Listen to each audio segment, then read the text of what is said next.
তো বলছে কোনো টাকার সুদাসল, সুদাসল বলছে 2 বছর 6 মাসে 2 বছর 6 মাসে আসলের 5/4 হলে সুদের হার বার করতে বলেছে। সুদের হার তারপর আটটা বার করতে বলেছে আমাদের আসল বাদে। তাহলে আসলটা যদি কি হয় তাহলে সুদাসল কত হবে? সুদাসলটা হয়ে যাচ্ছে তাহলে সুদাসলটা হয়ে যাচ্ছে 5p/4 সুদাসল।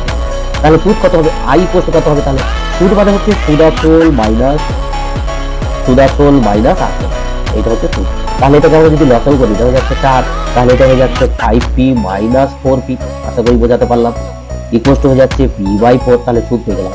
তাহলে আমরা ফর্মুলা জানি i = p/t/100, pp আছে আর আমাদের বার করতে হবে t টা আছে 2 বছর 6 মাস।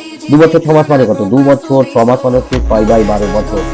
তাহলে ইকুয়াল টু হয়ে যাচ্ছে 2 + 6 দিয়ে কেটে দাও উপরে দিকে, তাহলে 1 এর 2, 2 + 1 এর 2 মানে এটাকে যোগ করলে হচ্ছে 5 এর 2 বছর। তাহলে এটা হচ্ছে আমাদের 5 এর 2, কত হলো? 5 এর 2 হলো বাই 100। এই হচ্ছে আমাদের ফর্মুলা। পি আই এর মানটা আমরা জানি, আই এর মানটা হচ্ছে p/4, p/4 = কি ইনটু r ইনটু 5/2, 5/2 বাই 100 হলো। p কেটে গেল, এটাও কেটে গেল, 4 25 100। তাহলে আমাদের এটা চলে আসছে আমাদের কত?